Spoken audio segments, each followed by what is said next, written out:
Welcome to Signs of the Times.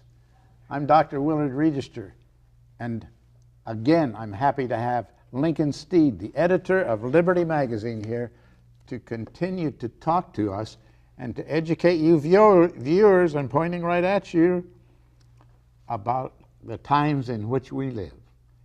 In line with the name of this program, Signs of the Times. Lincoln, thank you for staying by. It's my pleasure. I know. To talk about religious liberty and to talk with you. He writes it, he talks it, and if you want to know what's going on, subscribe to this magazine.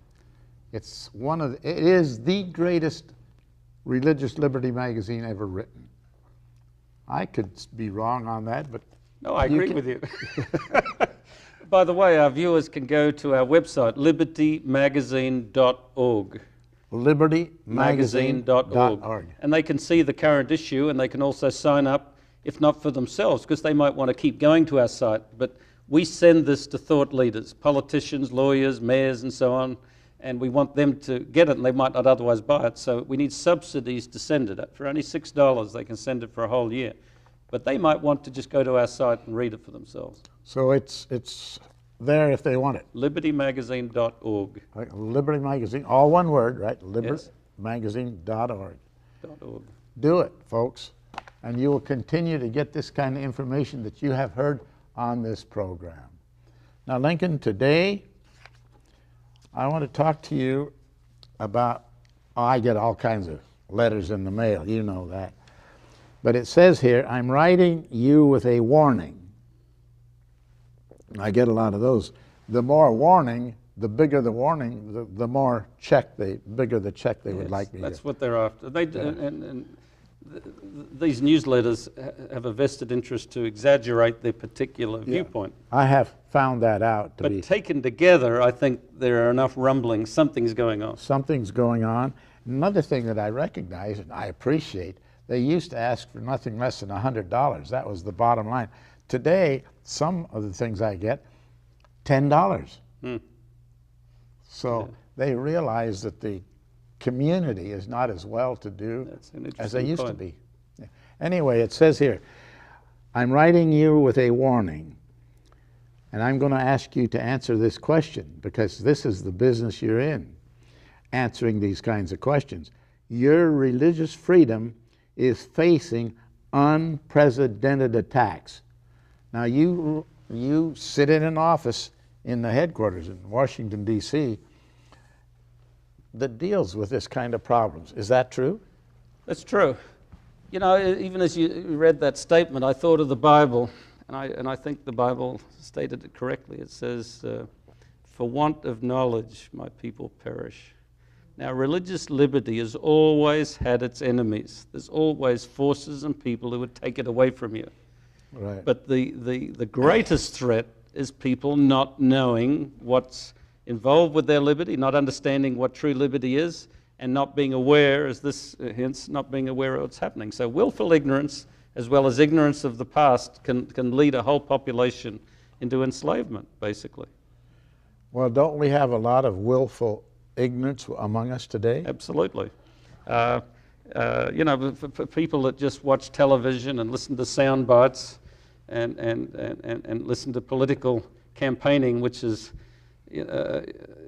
I'll say it and I hope people don't read the wrong thing into it, but the principles of crowd control were refined by Joseph Goebbels and the Nazis for the modern era, and they're still copied, not just by government people, but by PR agencies and that. So the science of manipulating public opinion is quite well advanced. And so unless you have an inquiring mind, if you just take what's given to you, you get a thoroughly warped view of reality.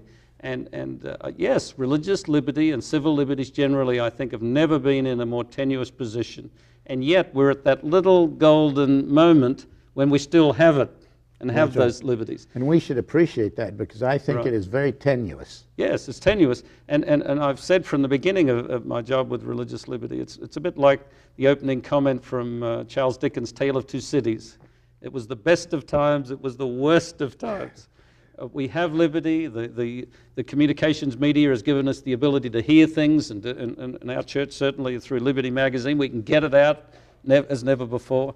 And yet structurally, it's never been more tenuous. The emerging threats within and without the country are so many that just to pick 4 or 5 of them, I mean, we've got a great stress coming at us. Now, you mentioned the Liberty Magazine, so I'll ask you a question. As the editor of this magazine, do you find anything that tries to stamp you down?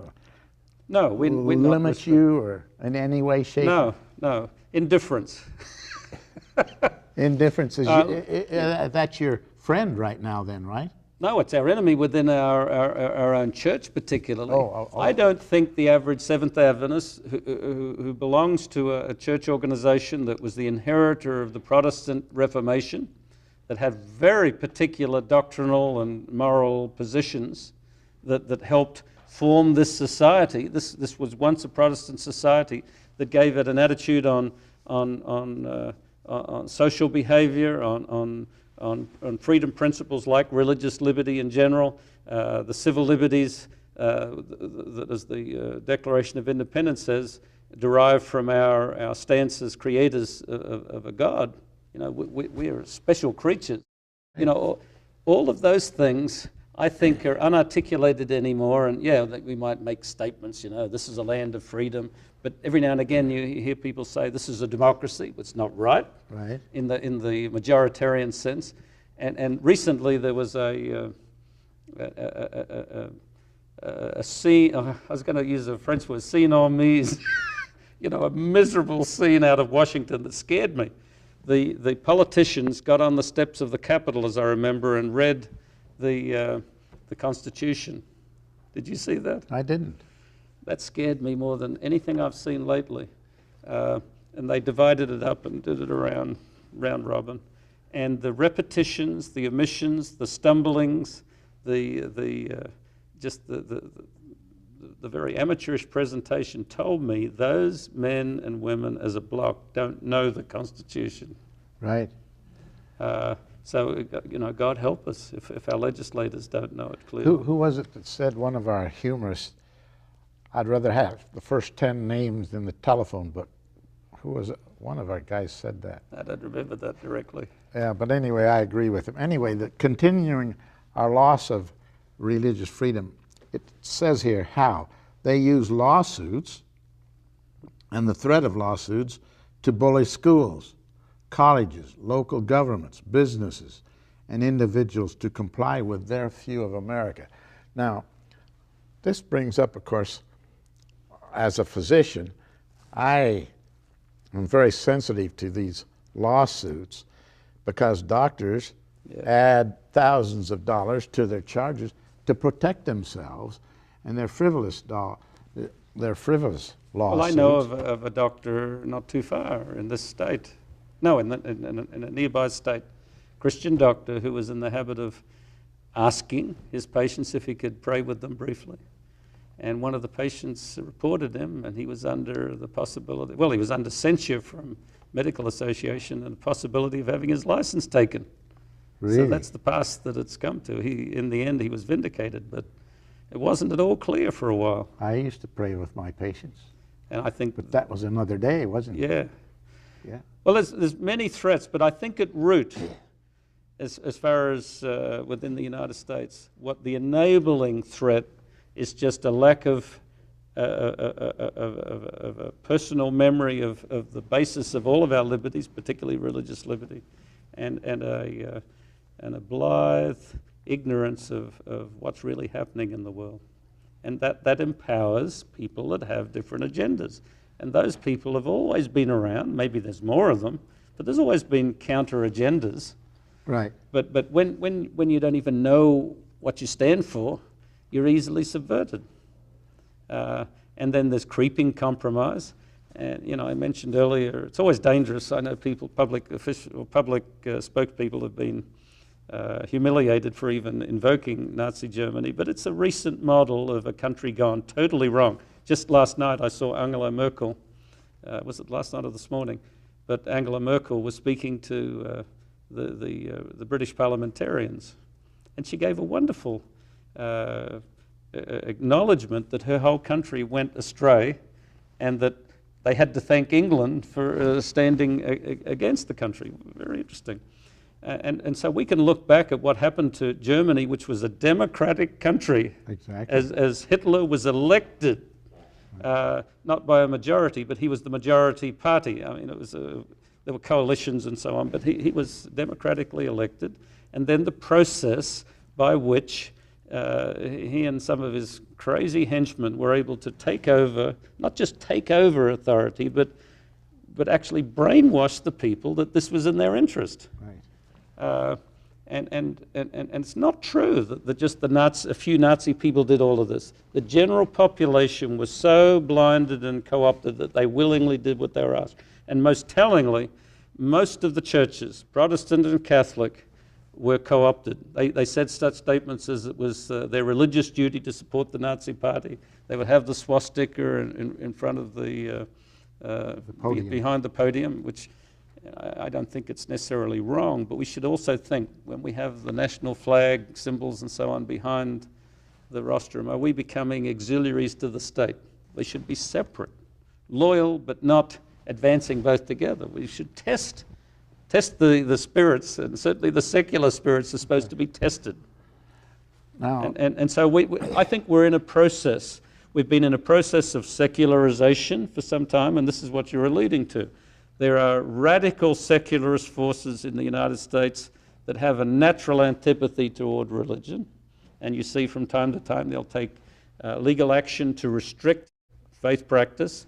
There are radical religious forces that want to gain control of the government, and from time to time you see them crossing the line. And a person of faith and historic understanding needs to beware of both of these things. That in this battle, while you may disagree with one and one might be right, the dynamic between it could, for example, I would be against secularism, but it's quite possible that this is acting as a straw man in the dynamic between forces within the country to actually empower an improper takeover by people that want religious and civil power to be joined together. I read on the internet where Quebec is... We had an article in Liberty on that recently. Oh, did you? I didn't see that article, but I saw that it's going to be secularized. Yeah. Now, tell me what that means, and probably you described that in the article, but that implied that the whole government was going to be secularized, and anybody that didn't fit under the name of secularization is going to lose their status. What's going on? Well, it's a different model than the United States, where under the First Amendment we have a constitutional respect for religion. The Quebec thing really derives from France, where they had the principle of laicity. In other words, again, secularization. You want not just the government to be secular, but it's trying to create a secular society, and that doesn't particularly favor any religious groups. Quebec has got their work cut out, because until now the Roman Catholic Church had a privileged position in Quebec, culturally and legally. So I think it's a lot of bluster. But what's going on in Quebec, they have great fears of Islamic inroads there. So the secularization is aimed in particular against public displays of religion. So they don't want the hijab and other public display of religious affiliation. So yes, it's a dangerous thing, but it really has a narrow agenda. The United States has never had that sort of secularization. There's a respect for religion here. We in theory, have allowed full religious practice in the workplace. We, as I said in another program, we will allow, even in the public schools, the young person to express their faith. But the French and the Quebec laicity or secularity might mean that, yes, you wouldn't speak of your religion. Even the student wouldn't speak of their religion in the school. I see pictures of the Muslims in New York blocking the main roads, in town, as at the time of prayer, on their knees, praying. Now, number one, why do they allow that in New York City? Because it seems to me like a big problem. Yeah. And regarding Quebec, would they not allow that? No, they would be less likely to allow it in Quebec. The United States is caught on the horns of a dilemma with allowing the free exercise of religion, even when there's an aggressively disruptive display of religion, as here. I don't really know what they should do ideally, but it's good that they're not restricting it. But we need to understand that some religious groups, and in this particular, I think Islam, is trying to prove a point.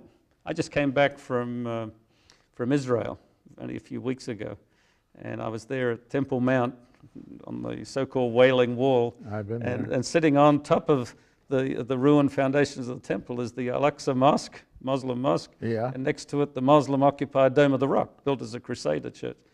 It's not by chance they're sitting there.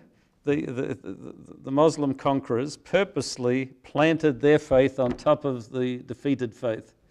And Christianity once was prone to do that. I remember as a kid even hearing about the missionaries living on the spirit ground. You know, the house was it wasn't by chance. It was purposely put there because you showed that your God was greater than theirs. Up on top.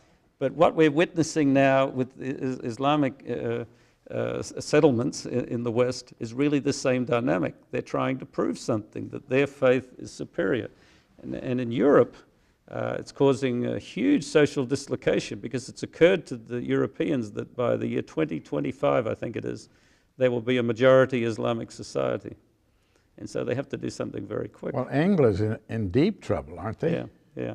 Now, and you've got to separate that awareness from the temptation to act prejudicially towards the faith. Under religious liberty, we have to allow people to follow their conscience and worship, but we need to separate that from perhaps an aggressive intention by a society to force their practices on you in a disruptive way.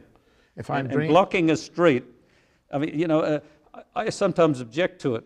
Religious legislation like the Religious Freedom Restoration Act, the Workplace Religious Freedom Act, which is not yet passed, they always have there that you will gain this religious right unless there is a compelling governmental interest otherwise.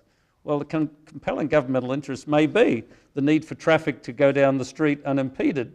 So there's sometimes when you just don't allow religion to do what it ever wants. You don't allow a religion to sacrifice children just because they think that they're compelled to do that. So there are rational constraints on religious behavior, and we're a little intimidated, especially since 9/11, in appearing to be prejudicial. But there is an aggressive element, I think, particularly to modern-day Islamic intentions. Why do we build showers in the airports for Muslims? Well, I didn't even know we did, but it doesn't surprise me. Well, we do in the Middle West I know of, but to let them wash the U.S. has a great tradition of tolerance and accommodation, and that's admirable.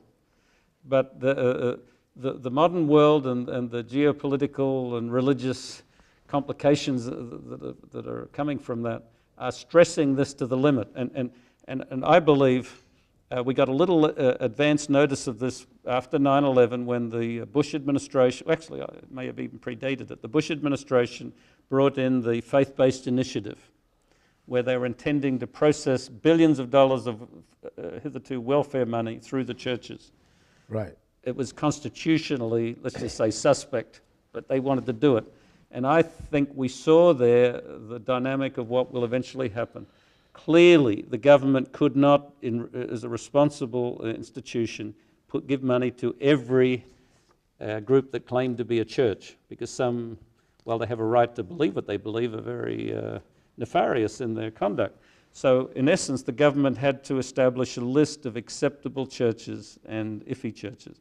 Once you do that, you're well on your way to what we've seen in some other countries, most notably communist countries, where they will accept Catholics, well, actually it was Eastern Orthodox and a few Protestant churches. They are allowed to meet, but the others are persecuted. And I think what's happening with some of these Islamic protestations, it's societally offensive, and sooner or later, under the guise perhaps that they give money to terrorist organizations and so on, you're going to find, maybe not Islam, but certain groups on the outs, and this group, that group, because they've sworn fealty to the government and its purposes, they're allowed, and then there's restrictions on the others. And it could be very subtle. It could be like government auditing, lack of building permits and so on. But those sort of things were done in France recently, until about a decade ago, and they will quickly drive a church out of existence. Don't we see in the government of the United States more Muslims being appointed to places of position?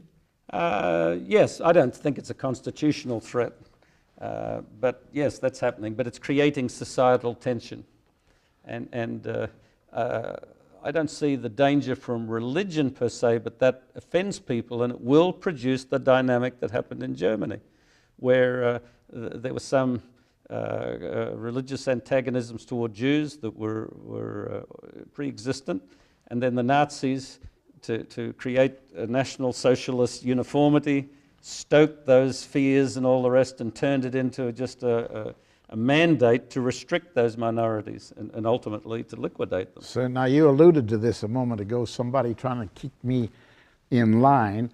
But where did we see, England or Belgium, where this guy was drinking beer and a Muslim, they killed him because he shouldn't be drinking beer? Well, now, and that kind of incident is happening all around the world. Well, we can talk, there's two sides to this, our discussions. There's religious liberty, and we have to buy in. If we buy into religious liberty at all, it has to be for all people, and at the end of the day, I have to be prepared to defend someone's right to believe something else to the death, my death if necessary. It's so important, right? Really? But when we're talking about activities of different groups and truth and error and so on, that's a different discussion. That's a personal level. And I don't think it's a contradiction that I might feel that a certain group have some nefarious beliefs, and I can even look at history and they've done wrong things. But that doesn't mean, on this other model, that I am now going to say they should be declared illegal. I mean, trying to give a bona fide. I've read the Quran, and as a Christian and a Westerner, obviously, I find things very troubling in the Quran. And a lot of the behaviors we see in these immigrant populations in England and Europe particularly, but a little bit in the US, they're not aberrant social behaviors. They are for our society. They come straight from the Quran. Right. And like in Pakistan, there's a phenomenon that comes from Quranic injunctions that when a child, usually a daughter, decides they want to leave the faith or act against the faith, the parents will kill them. It tells you to do that in the Quran. And never once in Pakistan have anyone ever been prosecuted on this. And we've had distressing number of cases, a few in the US and many in Europe, where parents will kill their child. Right. Well, we see that as murder. Well, they don't, but it's socially unacceptable for us. Exactly. And they're begging the question for a society to restrict their religion. That's unfortunate on this model, but they're acting in a violent way that is unacceptable to Western civil laws. So they're creating the crisis.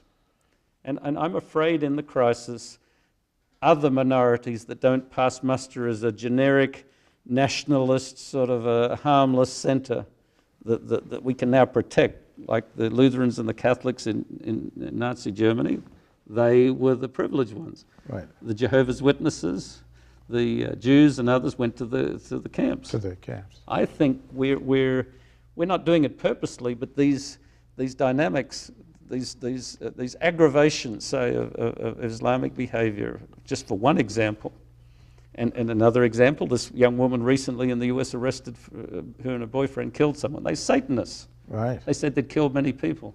So that's a religion of sorts, but who in their sane mind is going to allow that? So when you create a climate where you want a safe religious center, I think these fringe groups, some probably very antisocial and others just not accepted by the mainline, they run the very real likelihood of being declared illegal and chased to extinction.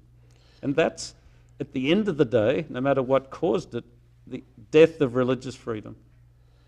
Now, do you see and that? I think it's coming down the pike at the speed of light. Yeah, that's what I was going to ask you. Is that coming down the pipes here in the United States? Yes, I believe so. Right. And yes, we discussed earlier, secularism is a goad, and our society's general attitude is very secular and hedonistic and Hollywoodish and all the rest. Right. But our religious identities are very marked, just like Europe. It's been an illusion to look at Europe and say it's secular, it's post-religion. It's not post-religious. Everybody in Europe, as we see when the little wars break out in the Balkans, they know exactly their religious identity. Yeah, they know what they're fighting for. Right, and we're the same. You shouldn't confuse spirituality with religious identity. There's a great dearth of spirituality in the world, and I'm always arguing in Liberty, the world needs spirituality, needs true inner a life of faith, and particularly as a Christian, because we believe it's the true faith. If that's exemplified, it diminishes violence and intolerance and so on. But religious identity politics, leads to civil wars, it leads to restrictions, it leads to persecutions. And we're headed that way. We are about out of time. And I appreciate so much, and I want the audience to know how much I appreciate you coming out and teaching us, because you've taught me, like I said in previous programs, so I'm sure they haven't missed it. So would you close with a word of prayer? Dear Lord, help us to have the perception as we deal with a very complicated modern world, to not just see political realities, but particularly to see religious allegiances for what they are, and to see spiritual commitment for what it is, and help us each to reach toward that in our lives, to exemplify the higher values of whatever faith we have, and to follow that in a personal way that will make a difference to our world. Give us the faith and the strength to endure no matter what the situation, and protect us each for Jesus' sake. Amen.